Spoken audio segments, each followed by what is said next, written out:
परम दयाल अनंत सुख सम्राट आदि सद्गुरु सर्व आत्माओं के सद्गुरु सर्व सृष्टि के सद्गुरु सद्गुरु सुखराम जी महाराज धन्य हो धन्य। परम दयाल सद्गुरु दरियाव जी महाराज धन्य हो धन्य। परम दयाल सद्गुरु बाबा जी महाराज धन्य हो धन्य। तालनपुर धाम में बारंबार प्रणाम स्वीकार हुए।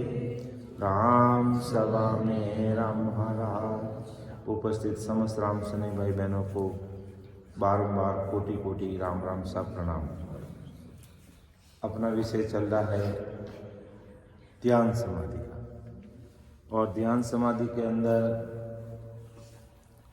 अभी अपना विषय है जो मेरुदंड का चल रहा है।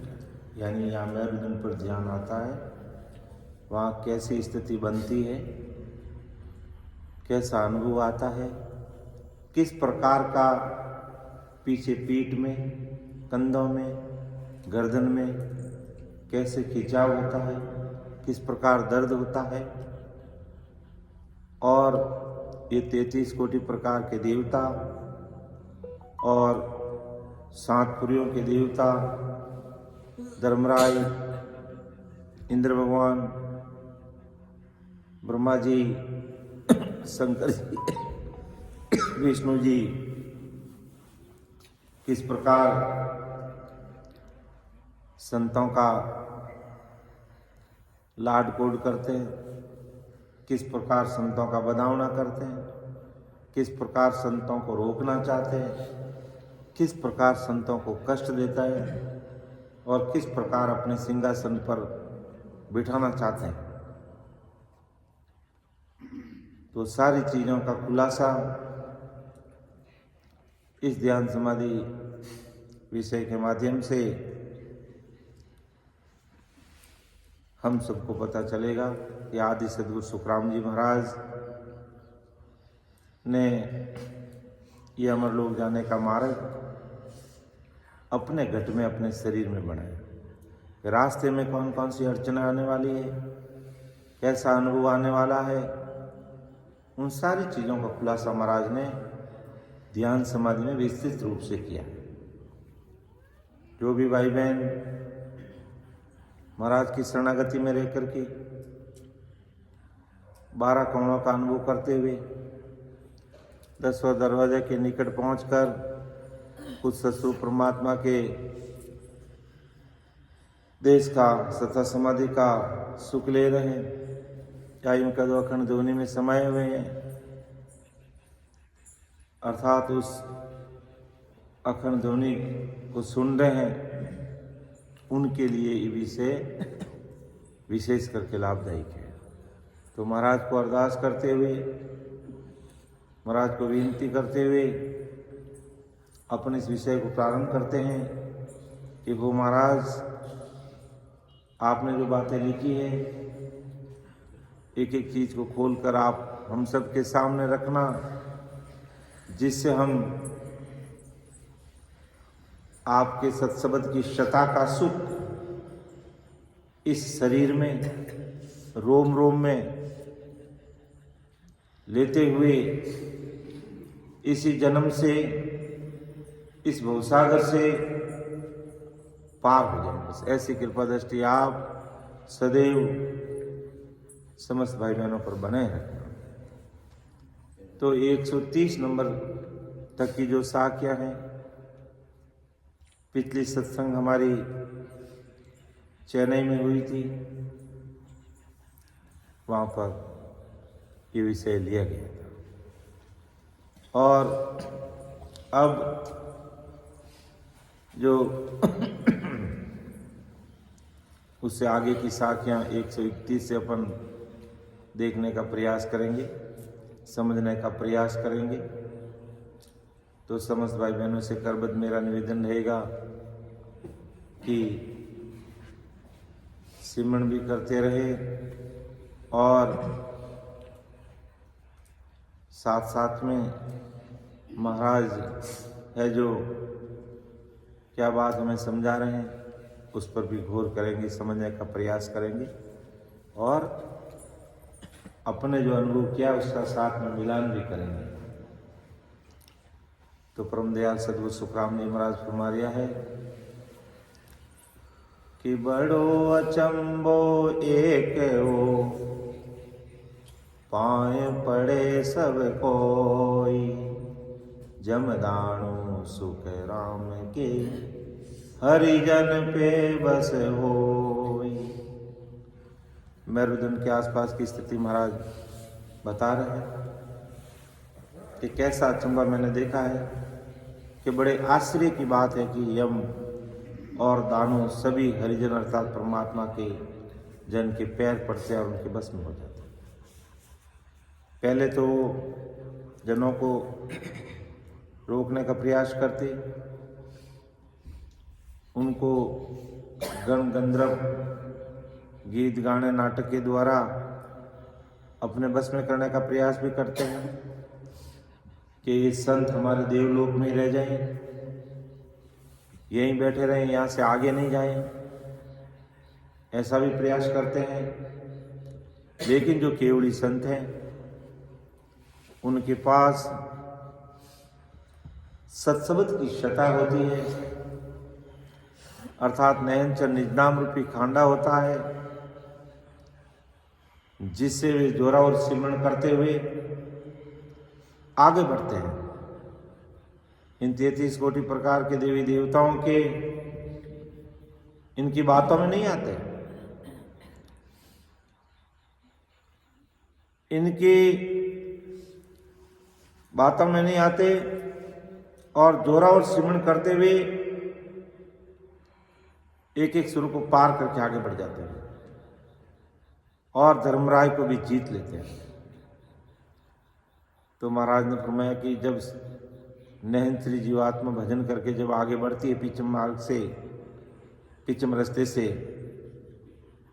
तो मेरुदंड और उसके आसपास में कैसा अनुभव आता है कि बड़ो अचंबो एक हो,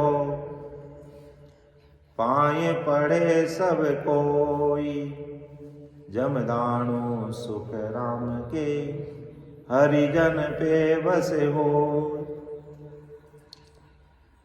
कि बड़े आश्चर्य की बात क्या है कि यम और दानु सभी हरिजन अर्थात परमात्मा के जन के पैर पड़ते, प्रणाम करते, नमस्कार करते। जब उनका बस नहीं चलता है तो उनके पैरों पड़ते हैं और उनको प्रणाम करते हैं और बस में हो जाते हैं। और इससे पहले की साखियों में अपने समझा कि यमराज और उसकी फौज अर्थात यम और यमदूत और दानव इत्यादि सभी में कड़क जोर है और सभी जुल्मी। आज धर्मराय कई लोग हैं जो धर्मराय को देखते ही उनकी हृदय गति रुक जाती है, हार्ट फेल, इतना जोरा और जुल्मी रूप होता है उसका। बड़ा मोटा भैंसा के ऊपर बैठा रहता है, हाथ में बड़ा मुक्तर लेकर के। कच्चा पक्का आदमी धर्मराय को सामने देखते ही उसके कलेजे के टुकड़े टुकड़े हो जाते हैं, देखते ही प्राण त्याग देता है। तब ये कायम शरीर छोड़ता है, ऐसे शरीर थोड़ी छोड़ता।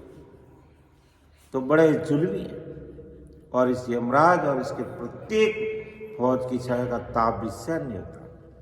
और कितने बड़े जमदूत हैं यमराज के? 14 बड़े जमदूत हैं। कितने हैं? 14 बड़े जमदूत हैं। और 14 बड़े जमदूतों के पास में 1-1 करोड़ जमदूत उनके सहायक, एक बड़ा सरदार और उनकी सहायता करने के लिए एक बड़े जमदूत के फौज है 1 करोड़ की। और इस प्रकार के 14 बड़े जमदूत हैं, इस प्रकार 14 बड़े जमदूत है और एक एक के पीछे 1-1 करोड़, तो 14 करोड़ जमदूत है जीवों को इस धर्मपुरी से, मेरुदंड से, सर्वाइकल से पीछे से यहां से आगे बढ़ने में वो रोकते हैं। कैसे रोकते हैं कि कोई भी नयनचरी आत्मा जब भजन में तलीन होती है तो ये कई प्रकार के विघ्न पैदा कर देते हैं। सत्संग में आने के लिए कई बहाने बनाने लग जाते हैं, कई प्रकार के काम प्रकट कर देते हैं, कई प्रकार की नई योजना बना डालते हैं। क्यों भाई, ये 9 दिवसीय सत्संग है, उसी में तुझे योजना याद आई, उसी में तुझे कोई कार्य याद आया। अरे भाई 365 दिन होते हैं, 365 दिन है आपके पास में। और सत्संग सिमरन के लिए तो सदगुरु जी महाराज कितना समय मांगते हैं अपने से। 9 दिवस सत्संग कार्यक्रम ये, या इसी जगह पर 3 सत्संग कार्यक्रम और अपने 2 इससे पहले हो गए, तो साल में मुश्किल से अपन एक आदमी मुश्किल से भी कोई महीने भर सत्संग करता नहीं है, और बाकी पूरा का पूरा 11 महीना वो मायावी जगत में रहता है। और जब सत्संग कार्यक्रम होता है, अवेश करके कोई न कोई नया काम आता है, अवेश करके कोई न कोई विघ्न आता है, अवेश करके कोई न कोई शारीरिक कष्ट आता है, अवेश करके कोई न कोई उतार चढ़ाव आता है। तो ये सारी जमदूतों की फौज काम करती है कि ये कहीं भक्ति में चला गया, आदि सदगुरु सुखराम जी महाराज की भक्ति में लग गया, तो ये तो परमात्मा के देश में चला जाएगा। सस्वरूप साहिब उस पावरफुल परमात्मा के देश में आनंद ही आनंद है, वो सुखों का सागर है। वहां चला जाएगा तो फिर हमारा बस चलेगा नहीं। इसलिए ये विकराल जमदूत, 14 करोड़ जमदूत हमें भक्ति, भजन, सत्संग, सिमरन से रोकने का प्रयास करते हैं।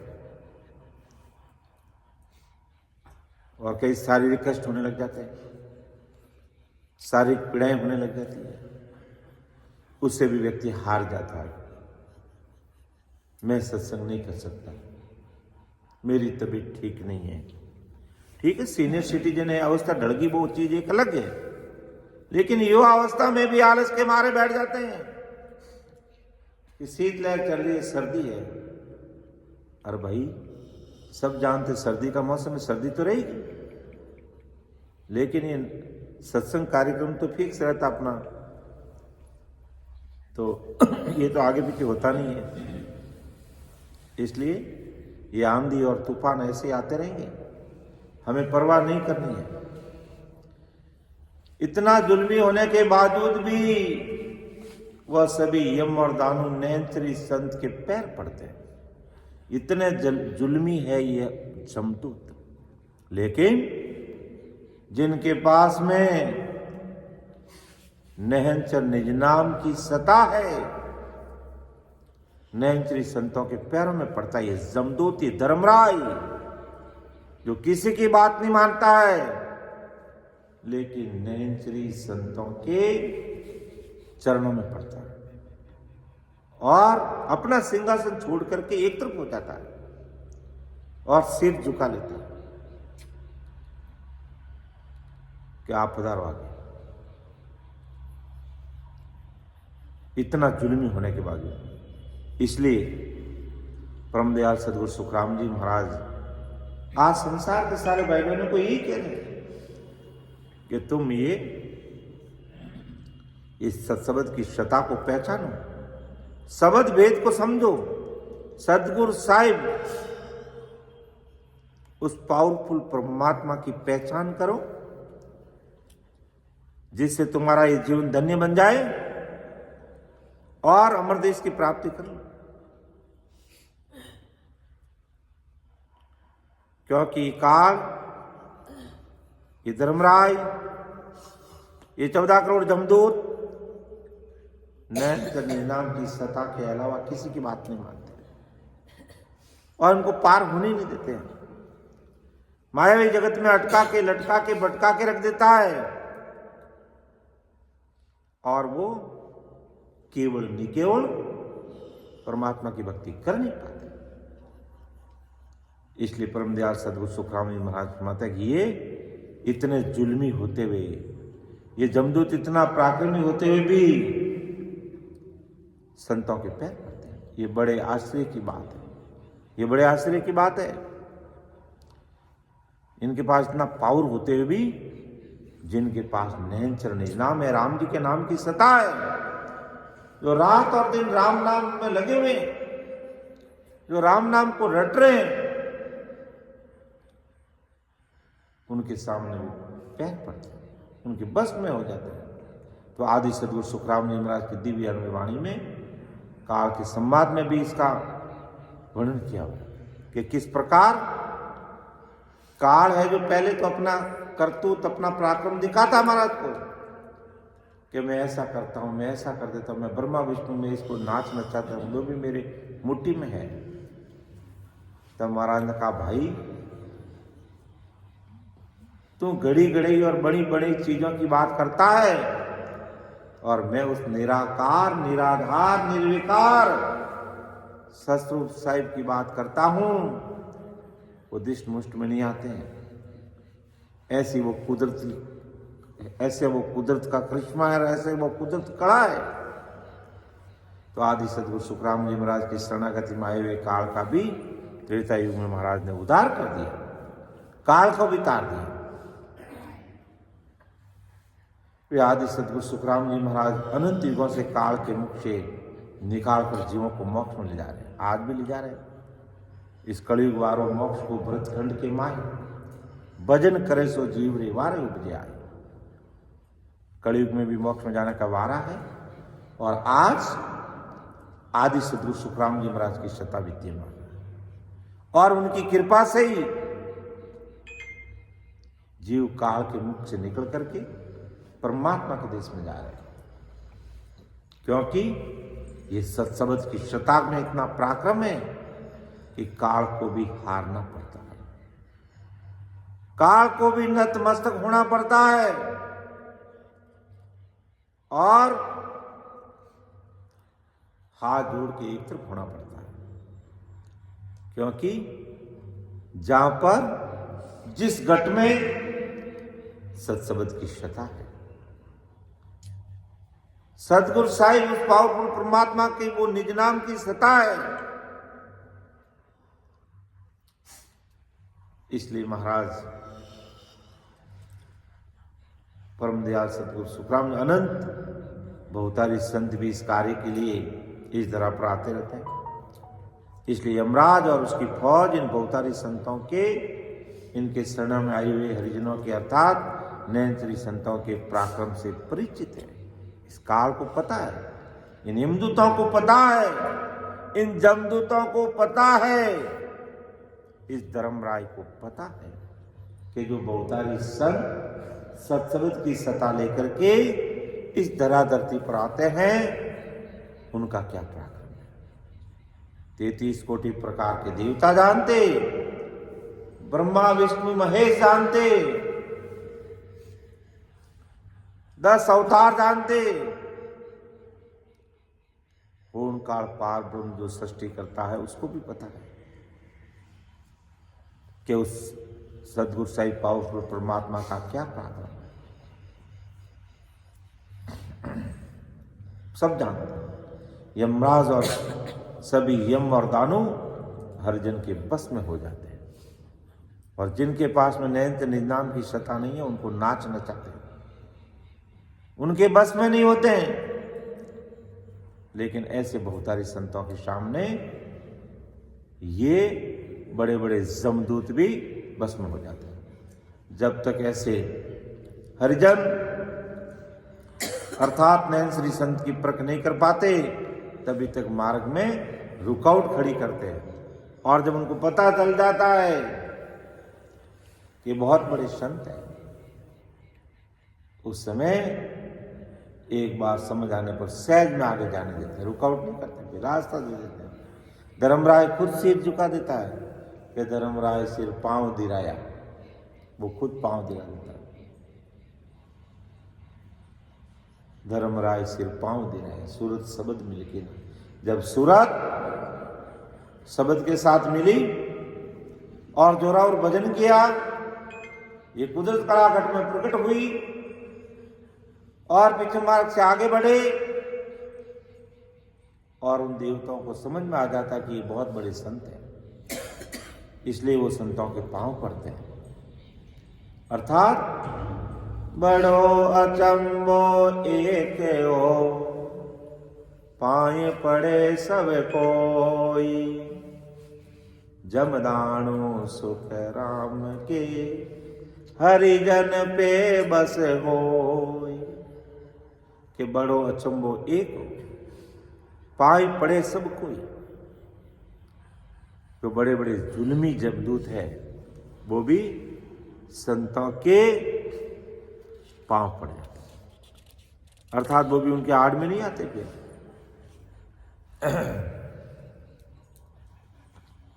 और नमस्कार करके एक तरफ हो जाते हैं कि आप आगे पधारिए,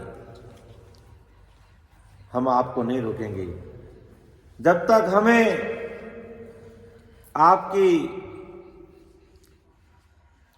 सत्ता का पराक्रम मालूम नहीं हुआ, तब तक हमने रोकने का प्रयास किया। और जब आपकी सत्ता का पता चल गया तो तुरंत रास्ता दे देते हैं।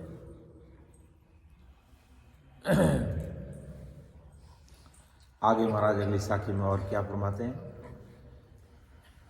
कि दूजे निपट निराट सो, बहु दर्शन की चाई, तोई जम छाया सुख राम की, मोह पे सही न जाई।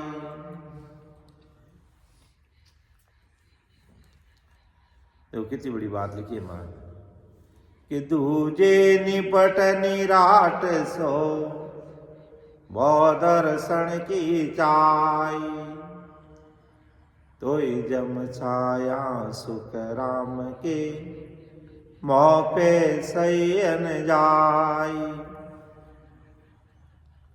दूजे निपट निराट सो, आदि सदगुरु सुखराम जी महाराज फरमाते कि यमराज और यम उसे बहुत डरते हैं, दूजते हैं, कांपते हैं। यमराज और यम मेरे दर्शन की बहुत चाह भी रखते हैं, तो भी यमराज और यम की छाया सहन नहीं, तो ही जम छाया सुखराम के मौके से नहीं जाए। अब इतनी नहनचर निजनाम की कुदरत कड़ा भी साथ में है और वो जमदूत खुद डरते हैं, दूजते हैं, लेकिन फिर भी जमदूतों का जो ताव है, परम दयाल सदगुरु सुखराम जी महाराज फरमाया कि बिना नहनचर, बिना सदगुरु जी महाराज के शरण के बिना इन जमदूतों को अपन जीत नहीं सकते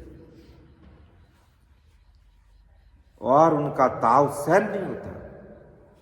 इसलिए यहां सदगुरु जी महाराज की कृपा चाहिए और नहनचर निजनाम की सत्ता चाहिए, नहनचर निजनाम रूपी खांडा चाहिए, तब अपन इनको सहन कर सकते हैं, तब अपन इनको जीत सकते हैं। ये मोजा खोलना हो बारे ने, मोजा बारे खोल बारे रखना हो, हाथ धोना हो। हाँ कि दूजे निपट निराट सो, बहु दर्शन की चाई, तोई जम छाया सुख राम के, मोह पे सैन जाई। महाराज हमारे कि यम राज और यम मुझसे बहुत डरते हैं, और कांपते हैं। यमराज और यम मेरे दर्शन की बहुत चाहना भी रखते हैं। कैसे संतों के हमें दर्शन हो जाएंगे, तो भी यमराज और यम की छाया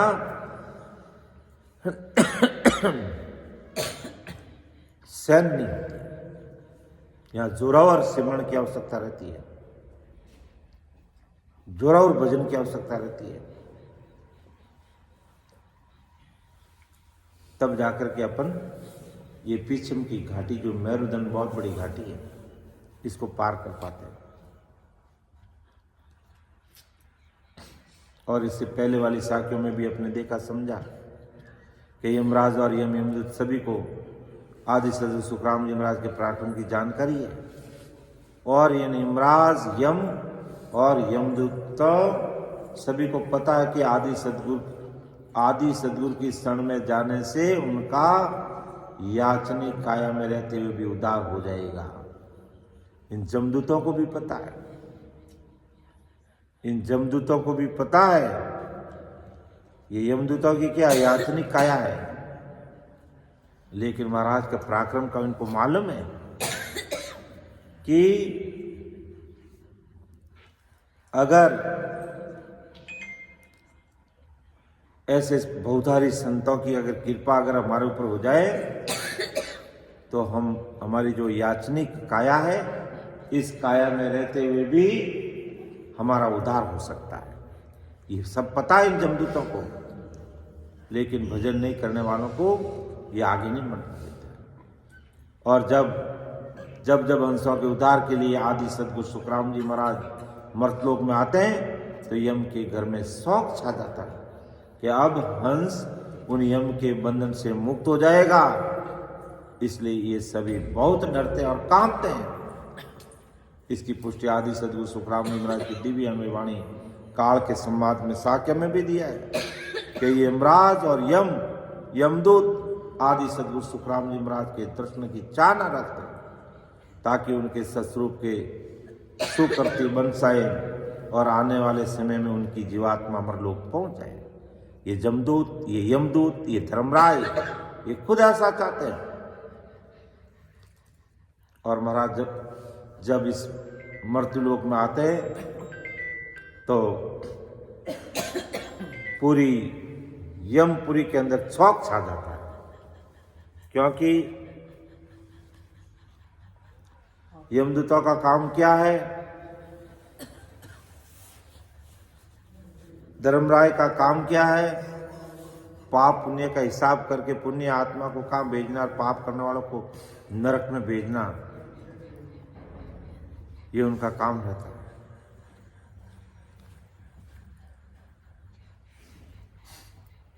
लेकिन जैसे ही सदगुरु साहिब इस प्रकार के बहुतारी सदगुरु साहिब पावरफुल परमात्मा की सत्ता लेकर के जब इस धरा धरती पर प्रकट होते हैं तो पूरी धर्मपुरी में, यमपुरी में, राम साहब, पूरी यमपुरी में, धर्मपुरी के अंदर शोक छा जाता है जब भी महाराज इस धरती पर आते हैं। और महाराज ने लिखा भी काल के संवाद में कि मैं आयो इन कारण भाई, सो प्रगट सुन लो जुग माई, नयंचर खांडो सुन होई, वो नाव ब्रह्म को कयन कोई, सोने अंचर दे मुझ ताही, सतगुरु भेजाया जुग माई, आत्म हंस जाय के लाऊ, पार ब्रह्म के लोक पटाऊ। कि मैं आयो इन कारण आदि सदगुरु सुखराम जी महाराज को मारिया कि मैं किस लिए आया, मैं आयो इन कारण भाई, सो प्रगट सुन लो जगमाई, कि संसार की सब प्रगट सुन लो मेरी बात को। नैंचर खांडो सुन होई, वो नाव ब्रह्म को कही न कोई। मैं नहनचर निज नाम रूपी खांडा लेकर के धरा धरती पर आया। वो नाव ब्रह्म को कहे न ये उस ससुर परमात्मा के घर का नाम है। ये जगत कोई जानता ही नहीं है। जो नहनचर निज नाम रूपी खांडा मैं इस धरा धरती पर लेकर आया, ये अज्ञानी जगत जानती नहीं। अज्ञानी जगत काया के सुख चाहती है, शारीरिक सुख चाहती है, माया के सुखों को चाहती है, माया की भक्तियों को जानती है। माया से परे ससुर परमात्मा का जो देश है, वहां दुख मांगने पर नहीं मिलते, और यहां दुखों का भंडार भरा हुआ है संसार मर्तलोक में। तो पग पग पर दुख है, और वहां मांगने पर दुख नहीं मिलते। ऐसा वो देश है सदगुरु साई परमात्मा का। तो उस नैनचर निज नाम की सत्ता को, ब्रह्म उस परमात्मा के नाम को ये अज्ञानी जगत जानती नहीं और जानने का प्रयास ही नहीं करती। संसार की जो भेड़ चाल है उसी चाल पे चलती है कि मेरे घर में मेरे बड़ेरों ने ऐसा किया, बस हम तो यही करेंगे, हमारे बस ये कुल देवी है कुल देवता। अच्छी बात है, कुल देवी और देवता सब अच्छे हैं। महाराज ने किसी की काट नहीं की, लेकिन पराक्रम को समझना पड़ेगा। इन देवी और देवताओं का क्या पराक्रम है, कहां तक इनकी पहुंच है, और उस सदगुरु साहिब पावरफुल परमात्मा की सत्ता का क्या पराक्रम है, यह हमें तुलना करके समझना पड़ेगा। और नहीं तो ऐसे ही भेड़ चाल चलते रहेंगे।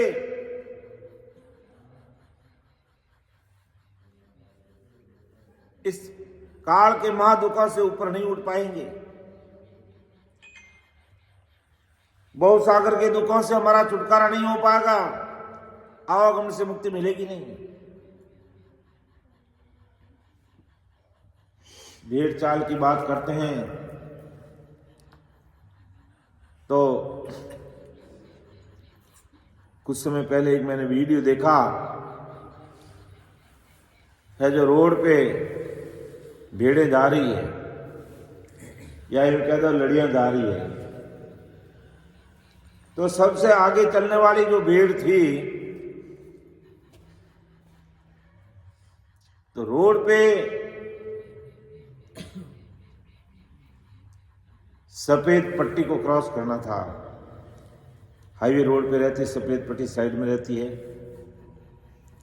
तो रोड क्रॉस करते हुए जो सफेद पट्टी थी, आगे वाली जो भेड़ है उस सफेद पट्टी को,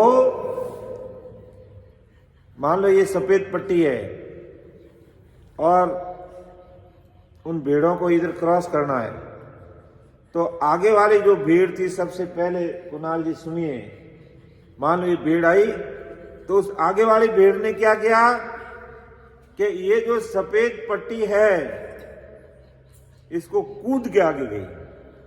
केवल कलर की पट्टी है, यहां स्पीड ब्रेकर भी नहीं है, यानी कोई खाडो नहीं, कोई दड़ो नहीं, केवल सफेद कलर किया हुआ रोड पे, ऐसे जैसे काली पट्टी है ऐसे सफेद पट्टी है। लेकिन आगे जाने वाली जो भीड़ थी, लड़ी थी, वो लड़ी का ही करियो क्या उन सफेद पट्टी ने कूदने पार करी है। पट्टी जो हाथ में तो कलर की जो पट्टी है खाली, अब आर अटे कोई भाटो रखियो रहे, अटे कोई वो स्पीड ब्रेकर है, जो कोई धड़ो बनेलो रहे, खाडो रहे, जने तो कूदो तो फूट रही लागा कि अभी धड़ो है, कूद नहीं जाओ रहा, लेकिन बिल्कुल सफेद पट्टी कलर से की हुई। अब वो आगे वाली भीड़ है जो क्या किया, उसने इस पट्टी को कूद के पार किया। पीछे 100 जो लड़ियां थी वे सब कूदे उठाए, सब कूदे सब कूदे सब कूदे। अब कूदने की कोई जरूरत ही नहीं थी, लेकिन आगे वाली भीड़ कूद गई, वो तो सब कूद रही है। और 100 के 100 लड़ियां, वो 100 के 100 भीड़ें कूद के पार गई। तो ये जगत के हाल है। तभी संतों ने ऐसे नहीं कहा ये संसार भीड़ चाल चल रहा है। जैसे भेड़े चल रही है ना, एक भेड़ कूद गई तो सब कूदे, और कहा नहीं एक लड़ी देर में पड़ी तो ला रहे हांग पड़ी उन ला रहे आठा को नहीं मर जाओ, पर एक पड़ गई मैं तो धड़ा वाईगी वाईगी वाईगी वाईगी और हांग देर मैंने पड़ जाए। तो यही अज्ञानी जगत की रीति है संसार में, यही अज्ञानी जगत की रीति है। महाराज हमारी मैं नहनचर खांडो लेकर के इस संसार में आया, लेकिन वो नाव ब्रह्म को कहीं नहीं, कोई उसको समझने का प्रयास नहीं करते हैं। सब भीड़ चाल चलते हैं कि हमारे घर में हमारे पूर्वजों ने ऐसी भक्ति की तो हम तो ऐसे ही करेंगे। अरे भाई, पूर्वजों को वो ज्ञान मिला नहीं, उनके समझ में नहीं आया, उनको ऐसे महान पुरुषों की सत्संग नहीं मिली, इस कारण से वो पीछे रह गए। तो कम से कम हम तो आगे बढ़े, वे हमारा जीवात्मा का कार्य कैसे होगा। इन 33 कोटि प्रकार के देवी देवताओं की भक्ति करने से हमें शारीरिक सुख मिल जाएंगे, संसारिक कार्य हो जाएगा, लेकिन परमात्मा के देश की प्राप्ति होने वाली नहीं है। इसलिए महाराज ने फरमाया कि मैं आयो इन कारण भाई, सो पर घट सुन लो जग माही, नयनचर खांडो सुन होई, ओ नाम ब्रह्म को कयन कोई, सोने अंचर दे मुझ ताही, सतगुरु बेजाया जुग माई, आत्म हंस जाय के लाभो, पार ब्रह्म के लोक पठाओ। तो सो नयनचर दे मुझ ताई, ऐसा वो नयनचर निज नाम दे के राम राम करा। आज कल फसते फिर संगत कोशिश करो नहीं, ठीक है। कितने जवाब सुबह आऊँ तो 1:30 बजे आसपास देख लो, ठीक है। भोजन प्रसाद भोजन प्रसाद में तो जिम नहीं जाऊँ सुबह, नहीं आज वट जियो मैं सुबह 8-12 बजे तक संगत रही है, ठीक। दे फिर में आज भोजन प्रसाद तो मगर 12 बजे तक संगत हुई, 12 बजे बाद में है जो जिम और पचमा उठाऊँ। तो सोने अंचर दे थे थारे हिसाब व्यवस्था रखो, थाने जो भी कार्यक्रम भोजन प्रसाद बनाने जो को थे थारे हिसाब थारो जो कार्यक्रम है वो करते हो, ठीक है। सोने अंचर दे मुझ ताही, सतगुरु बेजाया जुग माही, आत्म हंस जाय के लाभो, पार ब्रह्म के लोक पठाओ। तो ऐसा वो नयनचर निज नाम रूपी खांडा देकर के परम दयाल सदगुरु सुखराम महाराज महाते मुझे सतस्वरूप साहिब ने भेजा, सदगुरु भेजा है आगे मुझे कि आत्म हंस जाय के लाओ, पार ब्रह्म के लोक पठाओ। क्या उन आत्म हंसों को लेकर आओ कि आत्म हंस जाय के लाओ, पार ब्रह्म के लोक पठाओ। वो पार ब्रह्म यानी सतस्वरूप परमात्मा के लोक पठाओ, यानी उस देश में भेज दो। तो ऐसा नयनचर निज नाम रूपी खांडा लेकर के महाराज इस धराधरती पे आए, तभी तो है जो काल भी धूजने लग गया और उसने कहा मेरा भी उद्धार कर लो कि धूजे निपट निराट सो, दर्शन की चाय, तो जम छाया सुख राम के, मोह पे सही न जाई। तो भी ये जमदूत इतना जुल्मिया की इसकी जो छाया है सहन नहीं होती है, लेकिन सतगुरु जी महाराज की कृपा और नयनचर निज नाम रूपी खांडा हाथ में है, तो ये जमदूत भी दीने हो जाते हैं, वो भी एक तरफ हो जाते हैं, नतमस्तक हो जाते हैं। तो मैं आयो संसार दार कारण इन सोई, सतलोक नर नार लेर जाऊं सब कोई। सुख राम कहे सत स्वरूप की आज्ञा मुझे होई। हंस हंस सब भेज दो युग में रखो मति कोई। कि जितने भी हंस वर्ती के जीव है उन सबको है जो संसार से उस मेरे देश में भेज दो। मैं लेने के लिए आया हूँ कि हंस हंस सब भेज दो युग में रखो मत कोई। तो इस प्रकार ये जुल्मी काल है, इसे जीता कर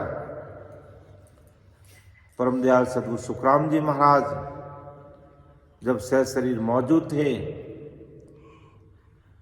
उस समय अनंत जीवों को जीते जी परमोक्ष की प्राप्ति करवा दी। और आज की तारीख में भी महाराज की सत्ता विद्यमान है और उसी के द्वारा जीव है जो परमोक्ष की प्राप्ति कर रहे हैं। क्योंकि महाराज ने हुक्म सचु परमात्मा का हुक्म हुआ कि हमको सायब यूं कयो मरत लोक में जाई। काल मार सुख राम के लीजो हंस छुड़ाई। क्या हमको साहिब यूं कियो कि राम जी महाराज ने मुझे ये कह करके भेजा है मर्तलोक में जाए कि आप मर्तलोक में जाओ, नयन निजाम की सत्ता लेके जाओ। काल मार सुखराम के लीजो हंस छुड़ा। इस काल को मार के जीवों को इसे छुड़ा के भेज देना। सायब के सुख राम के काल मरे किन रीत। मैं तुम में गुण मेल सू तुम्हें हंसला सो जीत। साहिब के सुखराम के काल मरे किन रीत। ये काल कैसे मरेगा? मैं तुम में गुण मेल सू कि मैं तुम्हारे अंदर ऐसा गुण प्रकट कर दूंगा, नयन निजाम रूपी गुण देकर के तुम्हारे भेजूंगा, तुम हंस लासो जीत, उसे तुम जीत के लाओगे। तब ये काल है इतना जुल्मी होते हुए, इतना पराक्रमी होते हुए महाराज के सामने दूजने लग गया कि दूजे निपट निराट सो दर्शन की चाई। तोई जम छाया सुख राम के मोह पे सैयन जाई। के काल दूसता है, डरता है, 10 कदम दूर रहता है, लेकिन फिर भी इसका जो ताव है, इसकी छाया सहन नहीं होती हर एक से। आगे महाराज फरमा रिया है कि दे क्या जम अस्तूल सो बहुत करारो काम। बंद लागे सुख राम जी जिस कन दे उन दाम। ये दे क्या जम अस्तूल सो बहुत करारो काम। बंद लागे सुख राम जी जिस कण दे उन दाम। आदि सदगुरु सुखराम जी महाराज आज संसार के सब भाई बहनों को फरमा दिया, समझाते कि यम का स्थूल शरीर देखा बहुत भयंकर है, काम है, ऐसा बंद लगता कि उस स्थान पर इधर उधर हिलने डुलने टिकन देवे, यानी हिल डुल नहीं सकते, ऐसी स्थिति बन जाती है। ऐसा करारा काम है, देख या जम स्थूल सो, बहुत करारो काम उसका स्थूल शरीर का, इतना भयंकर काम है। बंद लागे सुखराम जी चिस्कन दे उन धाम। कैसा बंद लग जाता कि उस स्थान पर इधर उधर हिलने नहीं देता। ये यम की काया इतनी विशाल काय है, देखते ही कमजोर आदमी का कलेजा फट जाता है, हार्ट फेल हो जाता है, हृदय गति रुक जाती है। इतना भयंकर है, बहुत बड़ा भैंसा, और उसके ऊपर हाथ में मुद्र लेकर के बैठा, विकराल रूप। देखते ही आदमी का कलेजा फट जाता है, डर जाता है, इधर उधर नहीं होने देता, ऐसा भयंकर है। और उसको जीता जाता है कैसे? सत्शब्द की शता से जीता जाता है।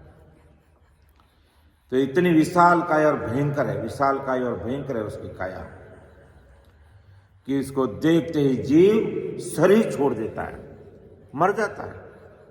ये स्थिति खंड की है, और पिंड में इसका बंध इतना कड़क है कि मेरु स्थान से इधर उधर हिलना दुष्कर हो जाता है। जब भजन करते हैं कोई कहता है मेरी तो गर्दन अकड़ गई, मेरी कमर फट रही है, मेरी कमर टाइट हो गई, इधर उधर नहीं हो सकता। ये सब जमदूत की करार करतूत है। अब अपने इसको अगर शरीर विज्ञान के अनुसार एक एक यम अर्थात मेरु से जुड़ी अगर तंत्रिकाओं की गुच्छी ने शरीर के एक एक अंग को जकड़ बंद कर रखा है, क्योंकि ये सारी नाड़ियों का बंद है सर्वाइकल पर। जैसे जैसे अपने सिमरण करते हैं सब जकड़ जाती है शरीर के हिसाब से देखे तो। और इस प्रकार शरीर की मुख्य 14 अंगों को 14 यम अर्थात रीढ़ से जुड़ी तंत्रिकाओं से बंद कर रखा है। 14 बड़ी तंत्रिकाएं, 14 बड़ी नाड़ियां, अंग हैं जो यहाँ से सीधा जुड़ा हुआ है और पूरे शरीर के अंदर वो फैला हुआ है। तो इन अंगों की जरूरतों की आपूर्ति के लिए अपने अधीन कर रखा है। तो ध्यान समाधि में मेरु पर नसों के खिंचाव के कारण गर्दन को दाएं बाएं घुमाना भी दुष्कर हो जाता है। अपन कहते भी मेरे भजन तो कर रहा हूँ, पीछे चल रहा है, मेरी गर्दन इधर उधर नहीं हो रही है, या कबान की तरह पीछे की तरह झुक जाएगा पूरा शरीर और दर्द भी होगा। अंदर की श्वास में राम नाम कम होने लगते हैं। सुरती और नृत्य को स्थिर करने में भी दिक्कत आती है, क्योंकि अब सूरत को सही जगह पे लगाए तो कैसे लगाएंगे? दर्द हो रहा है मेरे, तो मेरे पीठ फट रही है, मेरे कंधे दुख रहे हैं, मेरी गर्दन में दर्द हो रहा है, तो अपन सूरत भजन में कैसे लगाएंगे? सूरत नृत्य लगती नहीं है। जब भी पीछे मार्ग में इस प्रकार अपन आगे बढ़ते हैं तो ऐसी स्थिति शरीर के साथ होती है। तो ये ऊंडी गहरी आती जाती सांस में निरंतर राम राम का स्मरण करते रहने से निरंकार का प्रवाह नसों में होने लगता है। लेकिन इसका छुटकारा कब मिलता है? जब अपन महाराज की कृपा से ऊंडी गहरी सांस, ऊंडी गहरी सांस का मतलब अंदर में टच होते हुए सांस, जैसे भजन करते हैं ना, तो एकदम भजन में खोकर लीन होकर के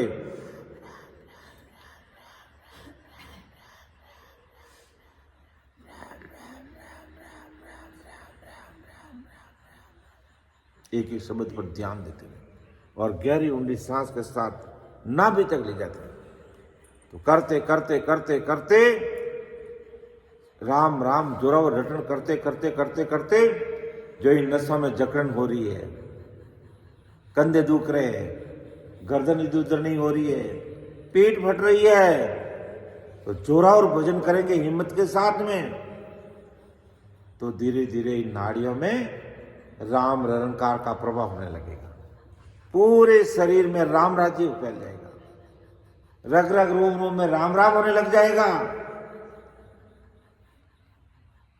तो फिर निरंकार का प्रभाव नसों में होने लगता, तब इस स्थान पर खिंचाव नहीं रहता है, यानी जो दर्द होता वो दर्द धीरे धीरे मिट जाता है।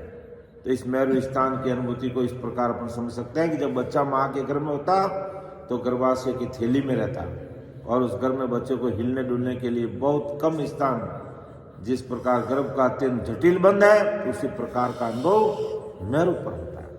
इसी प्रकार वो जकड़न हो जाती है, उसको इधर उधर नहीं हो सकता ऐसा। लेकिन सदगुरु जी महाराज की जब सत्ता काम करती है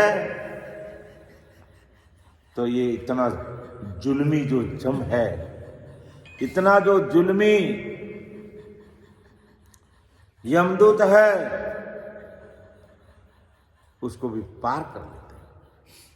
महाराज ने लिखा एक साखी में कि मौक पंत बैतो कियो मैं सतयुग में आण अनंत जीव सुख राम की लिया मौक दिसतान रात दिन पंत बह रहो निमक ढील नहीं खाई सुख राम जम के शीस पर लात देर हंस जाई।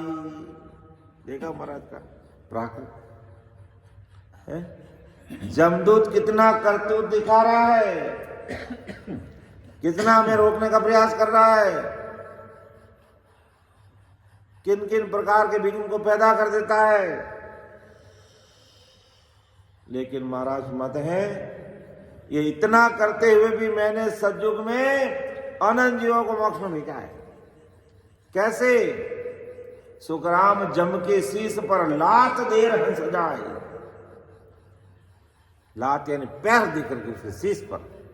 इतना जुल्मी, इतना करारा, इतना भयंकर जमदूत होते हुए भी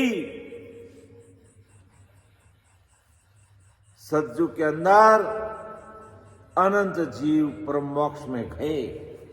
जमदूत के सिर पर लात रख करके लात मारते गए, नहीं रोक सका। क्यों नहीं रोक सका?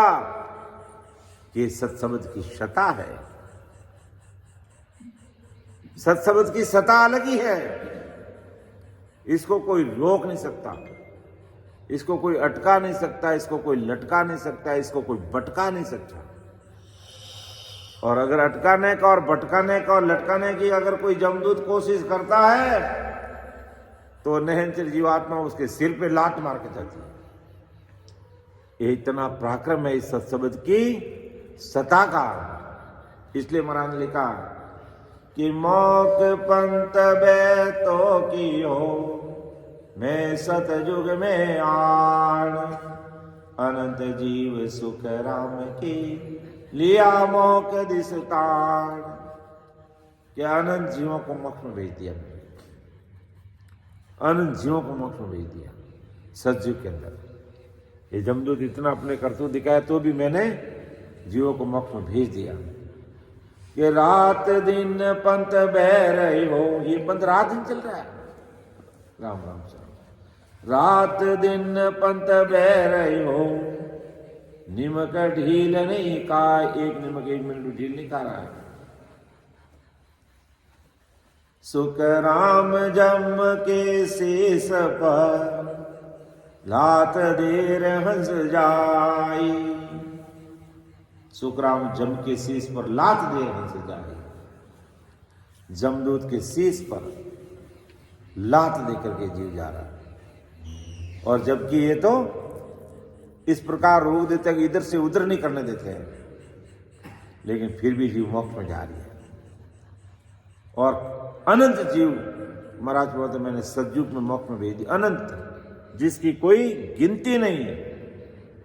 यह अनंत जीव सुखराम के लिया मोक्ष स्थान सतयुग के अंदर। तो रात दिन पंथ बह रहे हो निमक ढील नहीं खाई। सुख राम जम के शीश पर लात देर हंस जाई। अगली साखी में और महाराज क्या फरमा रहा है कि दे क्या जम अस्तूल सो बहुत करारो काम।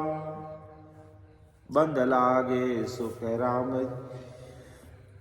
जिस कन दे उन धाम। क्या ये यम की काया इतनी विशाल काया और भयंकर है, इसको देखकर ही जीव शरीर छोड़ देता है। ऐसी स्थिति बन जाती है उसकी। लेकिन जो जीव जिसके पास में नैन से निजनाम रूपी खांडा है वो इसकी परवाह नहीं करता, वो उसकी बिल्कुल ही चिंता नहीं करता और आगे निकल जाता है।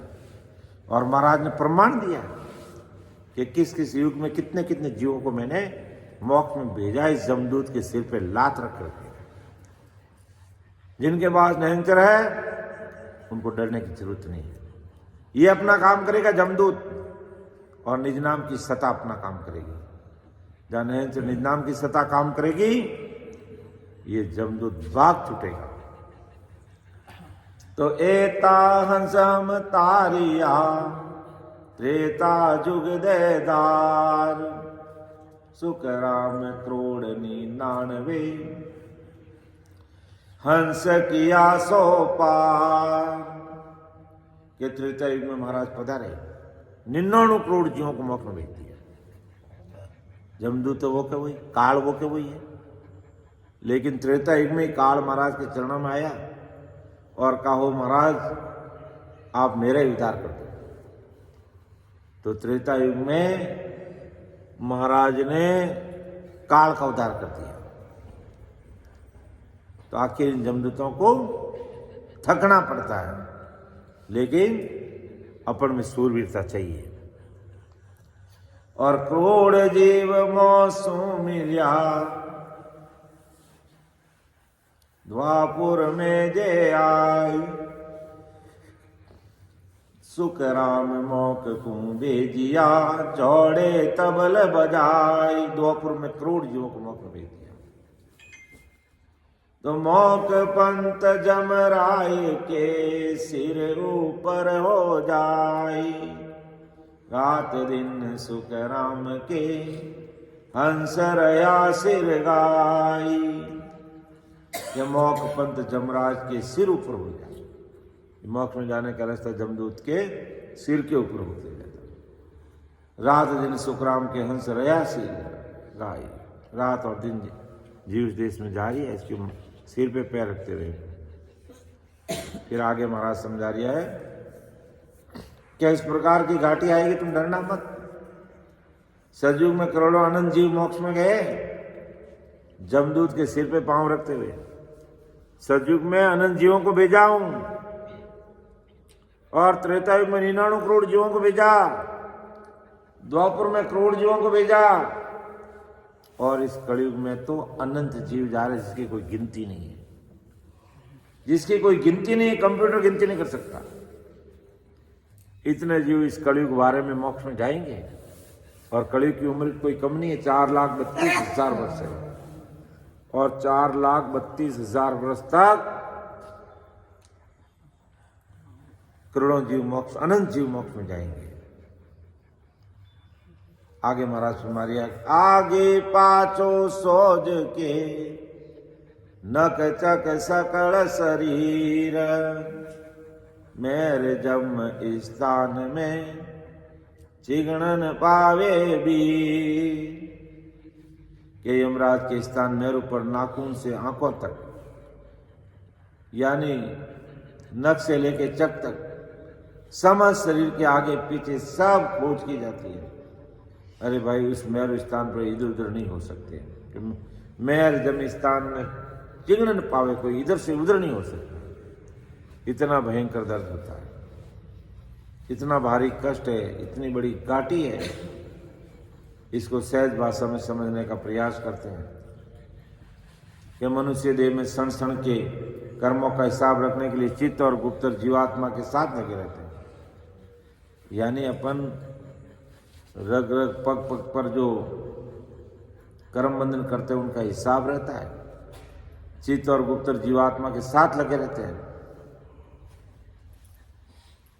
जो पुण्य पाप कर्म जगत की जानकारी में करता है, ऐसे प्रकट कर्मों का हिसाब चित्त रखता है। यानी संसार के सामने जो काम करता, कर्म करता है, उसका हिसाब चित्त रखता है।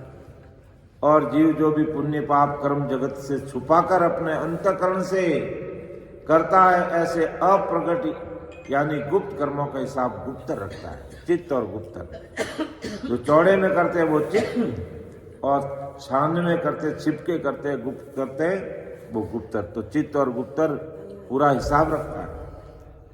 इस प्रकार मनुष्य शरीर में मन, वचन और कर्म से किए हुए सभी पुण्य और पाप पूर्व के अनंत जन्मों के संचित कर्मों के साथ जीवात्मा के सिर पर सवार रहते हैं। इसलिए भूलना नहीं, हम कर्म कर रहे हैं, कोई देख नहीं रहा है। एक एक कर्म का हिसाब चुकाना पड़ता है।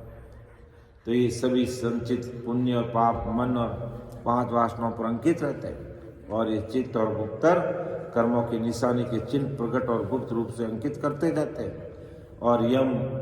और यमदूत श्वास पूर्ण होने पर कर्मी जीवात्मा को मनुष्य देह से निकालकर याचनिक देह में जगा देता है, यानी याचनिक देह बनाई जाती है इनकी कर्मों को भोगने के लिए। मनुष्य देह से जीव को बाहर निकाला और याचनिक देह बना दी। तो जीवात्मा के साथ मन और 5 आत्माओं यानी 5 वासनाओं पर लगे कर्मों के चिन्ह नक्शे चक्र अर्थात पैर के नाखून से आंखों तक जाकर यमराज की सभा में हाजिर करते हैं। ये यमलोक में जीव के आगे पीछे किए हुए कर्मों के प्रत्येक प्रकट और गुप्त निशानों को नक्शे चक्र तक खोज लेते हैं, और इन सभी कर्मों के प्रमाण से प्रारब्ध अर्थात भाग्य निर्धारित होता है, और जीव को कर्मों के प्रतिफल भोगने के लिए लोक का निर्धारण, शरीर का निर्धारण, शरीर की आयु इत्यादि तय की जाती है। और मृत्युलोक के सभी जीवों को आदि सदगुरु सुखराम जी महाराज चेताते हैं कि अरे भाई, कर्मों को भोगने में एक रत्ती का भी फेर फर्क नहीं होता। शरीर के माँ बाप, स्थान, परिवेश, नाते, रिश्ते, जीवन यात्रा इत्यादि प्रारब्ध अर्थात भाग्य से निर्धारित होता है। हम जैसे जैसे कर्म करते हैं उसी के अनुसार हमारा अगला जन्म निर्धारित होता है, वैसा हमारा प्रारब्ध बनता है, और उसी प्रारब्ध के अनुसार हमारे घर परिवार, माँ बाप, परिवेश, नाते, रिश्तेदारी, जीवन यात्रा इत्यादि सब कुछ है जो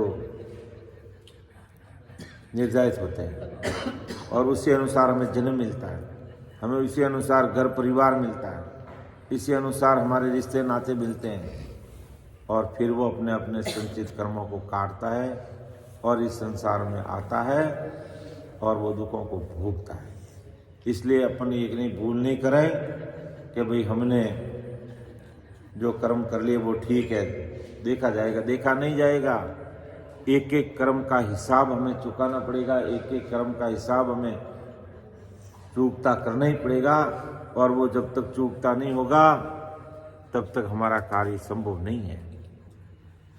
आगे महाराज हमारी है कि आगो पाचो सोज के नक चक सकल शरीर, मेरे जन्म स्थान में चिकड़न पावे वीर।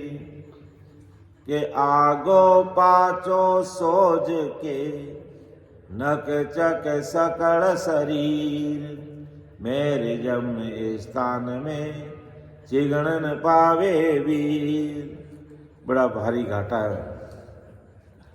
परम दयाल सदगुरु सुखराम जी महाराज के मनुष्य जन्म से पूर्व की जीव प्रारब्ध अर्थात भाग्य का निर्धारण हो जाता है, और कर्मों के आधार से माँ बाप का निर्धारण होता है, और माँ बाप से आनुवांशिक गुणों के प्रभाव से भी शरीर प्रकट और गुप्त रचना प्रभावित होती है।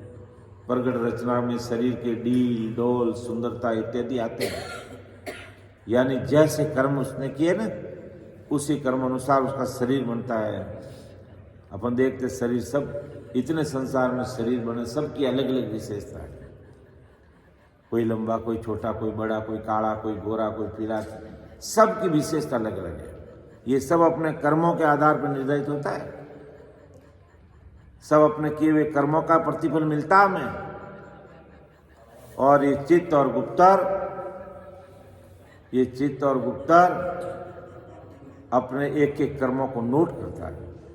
अपन चाहे दिन में सबके सामने कोई कर्म बंधन कर रहे हैं वो भी हमारा नोट होगा, और कोई छुप के कर्म कर रहा है वो भी हमारा नोट होता है। जो सबके सामने प्रकट करते हैं वो चित्त लिखता है, और छुप करके कोई कर्म बंधन किया जाता है वो गुप्तर लिखता है, और उसी के अनुसार उसका शरीर निर्धारित होता है। राम राम चरण। और उसी के अनुसार उनको घर मिलता है, माँ बाप मिलता है, परिवार मिलता है, शरीर मिलता है। इसलिए परम दयाल सदगुरु सुखराम जी महाराज कहते हैं, भाई संसार में अगर कदम रखना तो सोच समझ के रखना, एक एक चीज का हिसाब चुकाना पड़ेगा। गुप्त अर्थात आंतरिक रचना में शरीर के भीतरी अंग और उनकी कार्य क्षमता आती है।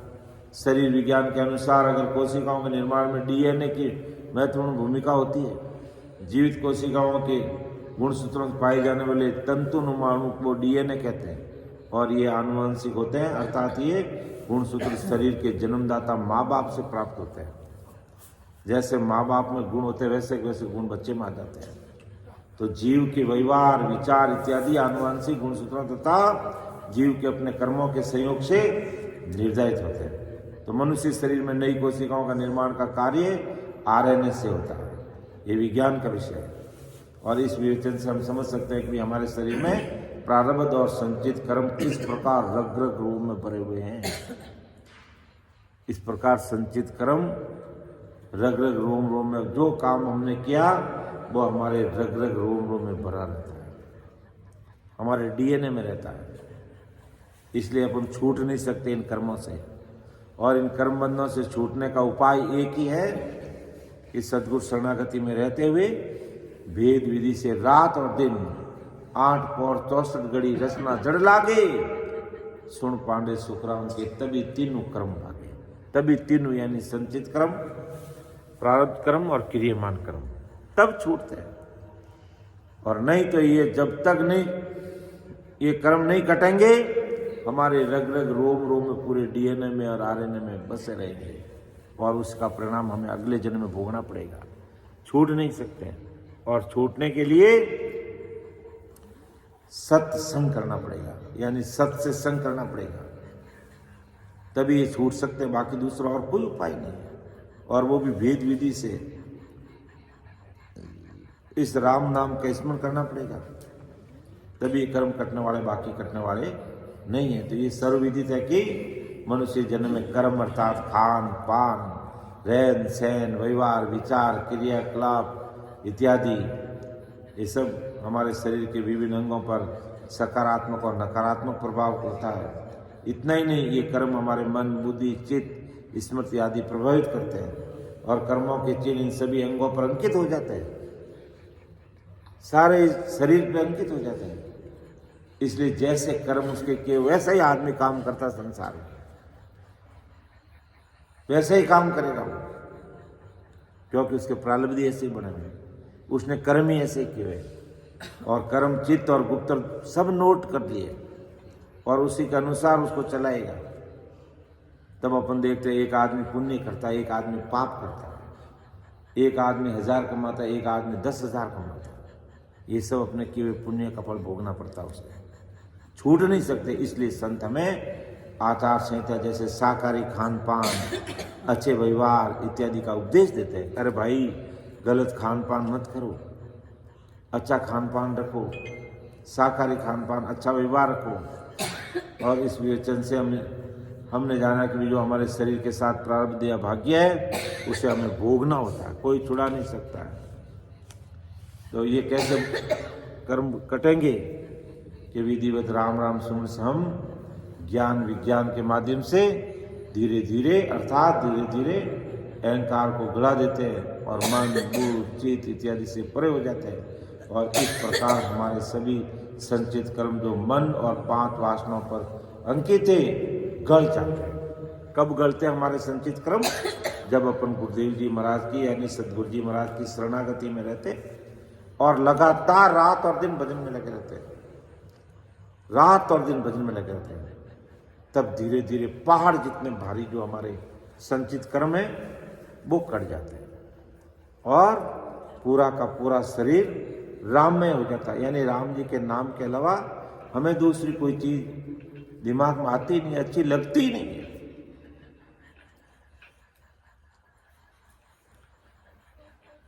इसलिए परम दयाल सदगुरु सुखराम जी महाराज हमें चेताते हैं कि बंदा समय रहते तो राम जी की भक्ति कर ले, समय रहते तू भजन कर ले, और समय रहते अगर तूने भजन नहीं किया, राम स्मरण नहीं किया, तो ये संचित कर्म तुम्हारे मिटने वाले नहीं है। अगर इन संचित कर्मों को काटना है तो ऐसे सदगुरु जी महाराज का शरणा लेकर के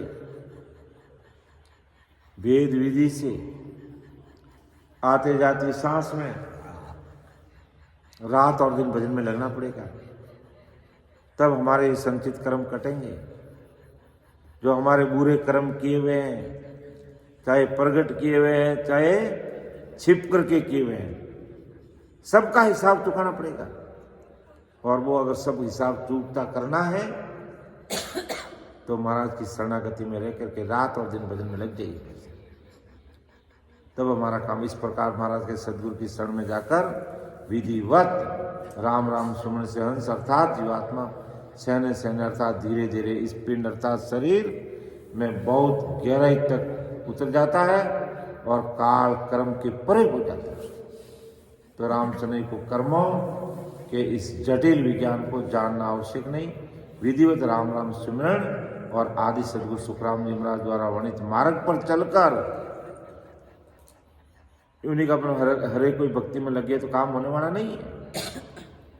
ऐसे बहुतारी संतों ने जो हमें अमर लोक जाने का जो मार्ग इस घट में बताया है, उस मार्ग पर चलकर हंस अर्थात जीवात्मा सहज में कर्मों के जंजाल से मुक्त हो जाती है। सदगुरु विधि से और मार्ग का जानना भी हमें आवश्यक है कि भाई सदगुरु विधि से किस प्रकार राम स्मरण किया जाता है, किन किन बातों का ध्यान रखा जाता है और कम से कम कितना स्मरण करना चाहिए और कौन कौन से घाटे बीच में आने वाले हैं उनको भी हमें सुनना चाहिए, समझना चाहिए और फिर प्रैक्टिकल भजन करके अनुभव करके हमें आगे बढ़ना चाहिए।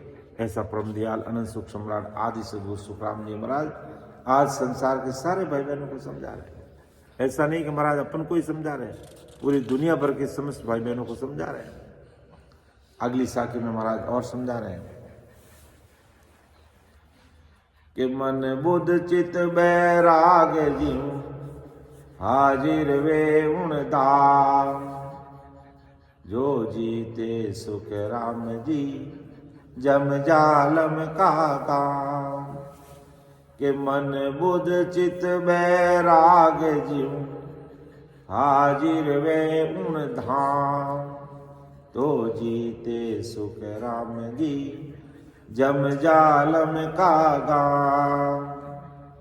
परम दयाल सदगुरु सुखराम जी महाराज आज संसार के सारे भाई बहनों को चेता रहे हैं कि मन, बुद्धि, चित्त और वैराग्य ये सब उस यम के धाम में प्राणी के पास हाजिर हुए, तब उस यम के ग्राम या धाम में जीत होती है। अर्थात कहने का तात्पर्य क्या है, मन, बुद्ध, चित्त और वैराग्य।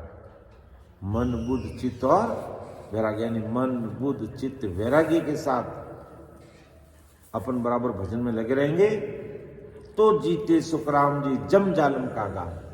तब इन जमदूतों को जीत सकते हैं, वरना ये जमदूत हमें आगे बढ़ने नहीं देते हैं।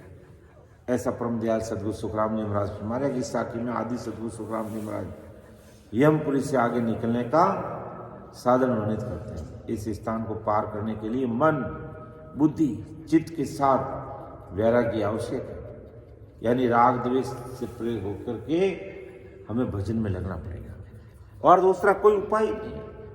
जीवात्मा के साथ मन, बुद्धि, चित्त होते हैं, परंतु अहंकार को त्याग कर वैराग्य प्रकट करना पड़ता है और ये वैराग्य शस्त्र विज्ञान ज्ञान से प्राप्त होता है। जब भजन करेंगे तब वैराग्य उत्पन्न होगा, ऐसे घर बैठे वैराग्य उत्पन्न नहीं होता है। तो ये मेरू पार करने के लिए सतगुरु राम जी को पाने का वैराग्य साथ चाहिए और जिसके आधार से दुख सुख होते हुए भी जीवात्मा सुरती नृत्य को संभाल कर लीवबद्ध सुमन में लगी रहे। ऐसे होने पर जीवात्मा की जीत होती है और जय जयकार हो जाता है। बाकी इस जमदूत को पार करना बड़ा मुश्किल हो जाता है, बड़ा मुश्किल हो जाता है। कि सुध बुध मंचा मान ले सब हाजर हो जाई, जम मेरे स्थान में चिकन न पावे कोई। देखो बार बार महाराज कह रहे हैं कि सुध बुध मनसा मान ले, सब हाजिर हो जाए, जब मेरे स्थान में चिकन न पावे कोई। बहुत बड़ी बात महाराज तुम्हारी है कि शुद्धि बुद्ध मनीषा पिता मान को साथ लेकर यदि हम लोग में हाजिर हुए तो यमराज के सामने कोई भी थोड़ा सा भी हिल नहीं सकता। यानी शुद्ध बुद्ध मनसार मान ले, मन इच्छा और भी कोई काम करना है और मान बड़े हाजिर लेकर के अगर कोई धर्मराय के इस देश में जाता है, धर्मराय के स्थान में पे आता है, तो जब मेरे स्थान में चिगड़न पावे कोई, एक थोड़ा बहुत भी इधर उधर नहीं, उस आगे कदम भी आगे नहीं रखना देते। इसलिए अहंकार को त्यागना पड़ता है, भक्ति का वैराग्य प्रकट करना पड़ता है और रात और दिन भजन में लगना पड़ता है, तब जाकर के महाराज की कृपा उसके ऊपर होती है। अर्थात शुद्ध अर्थात समझ और स्मरण शक्ति, बुद्ध अर्थात सही गलत निर्णय करने की क्षमता, मनीषा अर्थात किसी के व्यवहार को परखने की प्रवृत्ति आदि लक्षणों के अभिमान के साथ यम को नहीं जीता जा सकता। ऐसा उसके पास में अभिमान्यता, मेरे ऐसी शुद्धि है, समझ है, मेरी ऐसी स्मरण शक्ति है, मैं में इतनी बुद्धि है और गलत निर्णय करने, सही गलत निर्णय करने की क्षमता है, मनुष्य अर्थात किसी के व्यवहार को परखने की प्रवृत्ति आदि लक्षणों के अभिमान के साथ यम को नहीं जीत सकता कि मेरे में ऐसी बुद्धि है, मैं तो इतना समझदार हूँ, मैं तो ऐसा निर्णय ले सकता हूँ, तो भी महाराज के वो जमदूत को जीत नहीं सकता। अर्थात प्रखर बुद्धि मनुष्य आदि जीव को अहंकार की ओर ले जाता है। कि प्रखर बुद्धि होती है ना, तो वो अहंकार में डूबा रहता है कि मेरे जैसा कोई होशियार है हो ही नहीं सकता। जैसा पूर्व की साखी में अपने समझा भाई कि अहंकार अभिमान को त्यागना होगा और वैराग्य से उस यमराज के स्थान को जीत सकते हैं, पार कर सकते हैं, बाकी दूसरा और कोई उपाय नहीं हो सकता। तो इस साखी के बीच में बहुत सुधार की आवश्यकता होती है। अर्थात महाराज फरमाते हैं परम दयाल सदगुरु सुखराम जी महाराज कि भाई अगर वास्तव में अगर अपन को ये मेरुदंड को पार करना है, पीछम के घाटे को पार करना है, इन जमदूतों से जीतना है, तो ये शुद्ध बुद्ध मनसार मान, ये जो मायावी जगत की तरफ जो हमारी बुद्धि और क्षमता लगी हुई है, इन सबको हमें भक्ति में लगाना पड़ेगा और बार बार हमें राम जी महाराज से प्रार्थना करनी पड़ेगी कि हो महाराज आप ही हमें सिमरन कराओ, भजन कराओ और आप ही हमें इस देश से पार करो, तब अपन पार हो पाएंगे, वरना पार होना बड़ा मुश्किल है। इसलिए हमें महाराज से प्रार्थना करनी चाहिए कि भाई जब इतनी बड़ा घाटा है और उसको पार करने, जैसे संसार में घर परिवार में थोड़ा बहुत ही उतार चढ़ाव आता तो अपन किस प्रकार महाराज को अरदास करते हैं, विनती करते हैं, प्रार्थना करते हैं, हो महाराज आप हमारा ये लौकिक कार्य पार करना है। तो अब यहाँ तो अलौकिक काम है, ये परमात्मा के देश में जाने का काम है, तो उसके लिए तो हमें 100 बार प्रार्थना करनी चाहिए दिन में, तब जाकर के इस प्रकार के जो ये विकट घाट है धर्मराय का, मेरुदंड का, तब ये पार होगा। इसलिए महाराज हमें चेताते हैं भाई कि अगर ये अहंकार मायावी जगत की मान बढ़ाए तुम्हारे साथ में रही ना, तो जम मेरे स्थान में चिगड़न पावे कोई। चिगड़न का मतलब थोड़ा बहुत भी हिलडुल नहीं पाएगा, इधर उधर नहीं हो पाएगा वहां पर। तो उस समय हमें प्रार्थना करनी चाहिए, जो अपन एक सामूहिक रूप से पद लेते हुए समापन की तरफ आगे बढ़ेंगे। कैसी प्रार्थना करनी चाहिए? सिमरत में तेरा शरणा लिया, ओ सिमरत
जतन करूं वो बात संग कर ले मैं जाऊं। सुख राम हंसा के कारण तेरे धरी जुग पास रण मेला देखूं।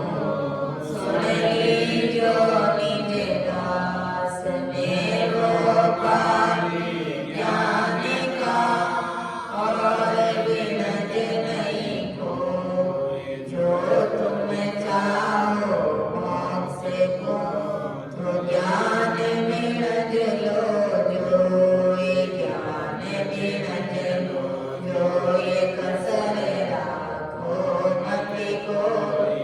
जो चाहो सोई ज्ञान आने को जो मुझे भाई। सुख राम श्यादे वाल है कोई देवन राम। अमर लोक ले जावस्यों जाने बेरन सार। मेरी जो इन बात सुन लीजो निज दास। ब्रह्म लोक की जाए सो आजो मम पास। सो आजो मम पास ब्रह्म के मार्ग मिलाऊं।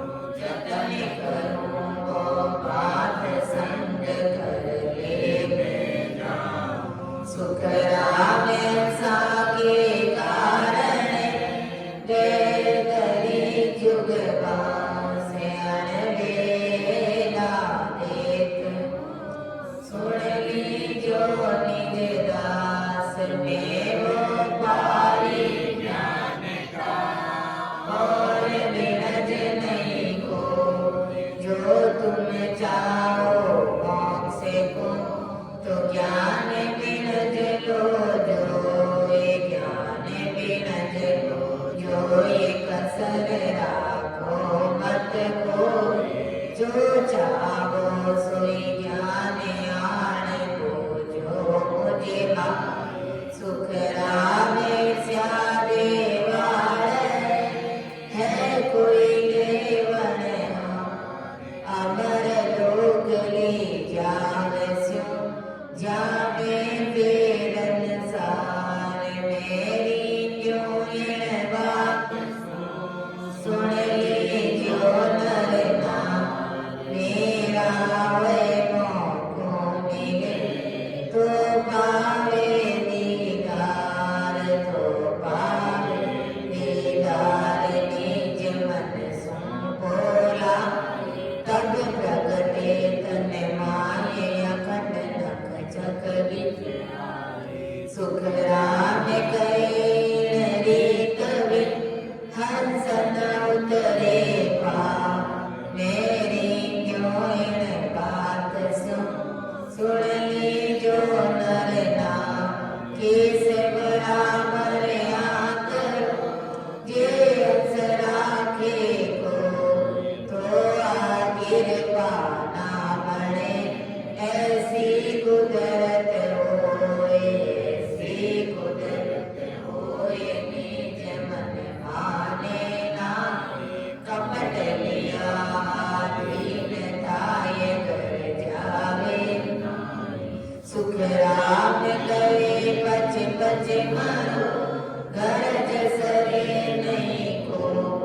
केस बराबर हाथ रो जे हंस राखे को।